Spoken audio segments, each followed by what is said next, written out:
gardens provide us with so many wonderful things in life.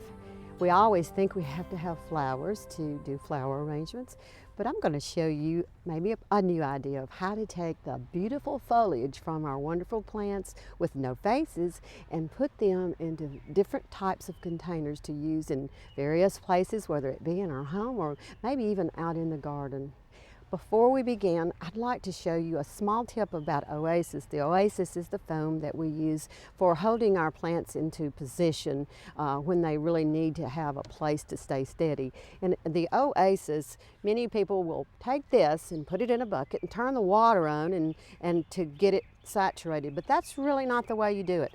It's very simple to lie it down into the bucket, and if you'll just watch that sink, if you were to pour water on the top of that immediately, what would happen, you would form a vapor block. There would be a block in the center that would not get wet.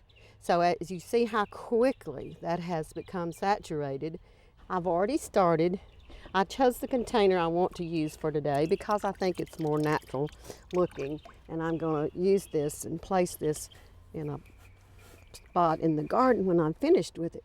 Now then, I'll search diligently this morning for something that might be a good help. It's called chicken wire, and I would have cut that and formed a form over this and just push it down into the sides. And what that does, Oasis with all these different stems can break apart and be a heartbreaker for you. I've had it happen to me. But anyway, but you have to be careful to not get one with too small a hole, because you want to be able to get into the places that you want to put one, and you don't want a piece of wire there. I have chosen the leaves of the Helleborus because they're just flow over the sides of the lip of this, and this one has a red stem in it, and I thought it looked really neat because remember, we're getting our color from foliage and not from flowers. Let's move on. I'm going to establish somewhat of a line, and one of the plants in my garden I really like to use a lot, even though it's sort of on the taboo list, I guess it's the word. This is the burning bush.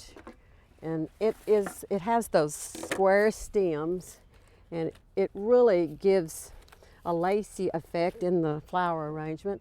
And it just, in the fall, even when I use it like with a fall arrangement, it has the color leaves.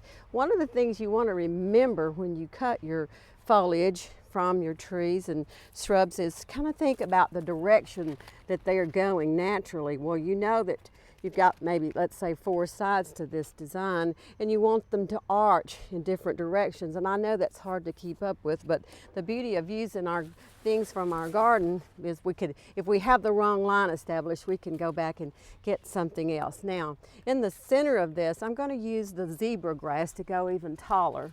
And I know that you have to have a special place to do something like this, and I'm going to get covered up here pretty soon, but that's okay. And you have to remember, I only see the side I'm working from, but I would probably like to do this all-sided anyway, because all floral designs really do need to be completed all the way around, whether you're viewing them from one side or not. To begin to fill in the spaces, I have used Artemisia. Now, another plant that is just invaluable in my gardens for everything is this variegated Japanese Solomon seal, and it just will add line, it adds color, it adds crispness. It's just a wonderful plant. And I'll tell you something else that's wonderful about it: the deer won't eat it. Now, I've got a structure going, and I'm going to wait. The last things that I usually put in will be the lacy, more delicate foliages.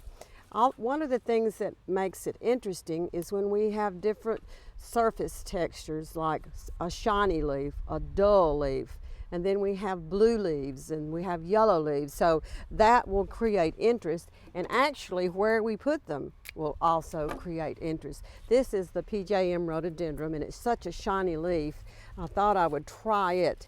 And it also has a little bit of a brown in the foliage, and this one doesn't want to perform where I want it. I think I'm going to turn it. Sometimes I turn my leaves upside down, but I think that'll work there. Here's one for the other side. See, this is going to arch to this side, so I'm going to put it over here. Now I've added 2 of the varieties of maple. This is the Crimson Queen. Now she doesn't want to behave the way I want her. And you know, you can take your hands and gently walk down the stem of plants sometimes and encourage them to go a different direction. And if that doesn't work, then you can take another plant. Now this is the native fringe tree. And I knew I wanted it because of the shiny leaf surface, because there again, it's contrast of color and texture. And then I discovered that blackish blue stem on there this morning as I was cutting. I don't know, I guess I'd never noticed that. But that in turn is a contrast to go with this Crimson Queen. And the beauty, see, of having our oasis up above the lip of this container is we can go in at an angle which will create something to fall down over the lip of this. So we can even, I don't think I got that in good. The other colors now that I want to put in come from, here is the coral bark maple. See, now this leaf is a little bit more chartreuse. And of course, you know, in the wintertime, I love to use this in the early spring when the bark's still coral colored, and it goes wonderful with the blossoms of Cypress tree. And I don't know if you've ever even noticed that it has this beautiful colored ball in the top of it. Let's take this over here, contrasting on this side with that.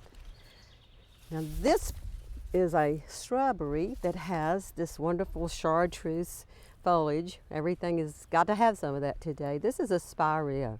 And in the spring, it has a wonderful little white blossom, almost like what they call the bridal wreath Spiraea. Now I'm going to put this up here. I see that Artemisia with that gold in it. Okay, now see how this one is going to go this way, and it leads naturally to go over here on this side.